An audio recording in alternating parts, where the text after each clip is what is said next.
Hi friends, నేను చెప్పే క్వశ్చన్లో కొంతమందికి బాధ కలిగించవచ్చు, కొంతమందికి నచ్చచ్చు, కొంతమందికి నచ్చకుండా పోవచ్చు. కాకుంటే నేను చెప్పేటివి పక్కా జరుగుతున్న విషయాలు చెప్తున్నాను. ప్రపంచంలో పక్కా జరుగుతుంటే చెప్తున్నాను. మీరు తప్పుగా అనుకోద్దండి. నచ్చితే వీడియో చూడండి, నచ్చకుంటే పైకి దొబ్బేయండి. చాలా మంది కొంతమందికి నచ్చకుండా పోవచ్చు. నేను చెప్పేది ప్రతి ఒక్కరు అర్థం చేసుకోండి. ఇప్పుడు చెప్పే విషయం ఎట్లుంటుందంటే, కాటిదాకా నీతోనే ఉంటా, కట్టెల్లో కాలే వరకు నీతో ఉంటానని చెప్పిన వాడు, తాళి కట్టినోడు మధ్యలో వదిలేసి కాటిలో కలిసిపోయాడు.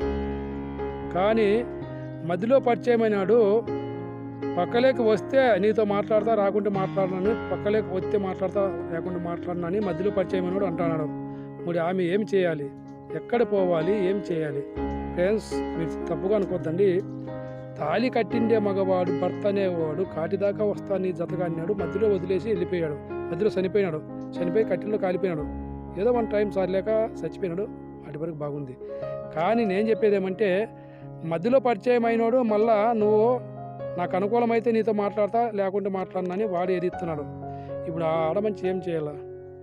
ఇది ప్రతి ఒక్కరు తెలిసిందే. కామెంట్లో పెట్టండి ఫ్రెండ్స్. తప్పుగా అనుకోవద్దండి. మీరేమంటారంటే మళ్ళీ వాడిని పెళ్లి చేసుకోవచ్చు అంటారు. చేసుకునేది పెద్ద సమస్య కాదు ఫ్రెండ్స్. కొంతమంది జీవితాలు చెప్పుకోలేక, అనుభవించలేక అలాగే నలిగిపోతున్నారు. కాకుంటే నేను చెప్పేది ఏమంటే ఫ్రెండ్స్, చాలామందికి కొన్ని విషయాలు ఆడవాళ్ళకు కూడా నచ్చవు. మొగుడుతోనే జీవితము, మొగుడుతోనే పోవాలనే వాళ్ళు ఉండరు. కొంతమంది 10 మంది భర్తను మార్చే వాళ్ళు కూడా ఉన్నారు. ఆడవాళ్ళు, అందరూ ఆడవాళ్ళకు నచ్చదు ఫ్రెండ్స్. ఒకే భర్త ఒకే మాట అనే వాళ్ళు కూడా దేశంలో దండిగా ఉండరు. తప్పుగా నింటి క్షమించండి ఫ్రెండ్స్. Bye friends. నచ్చితే లైక్ కొట్టండి, సబ్స్క్రైబ్ కనిపించట్టు. మీకే ఎస్పీ స్టార్ నా కూర్చున్నా.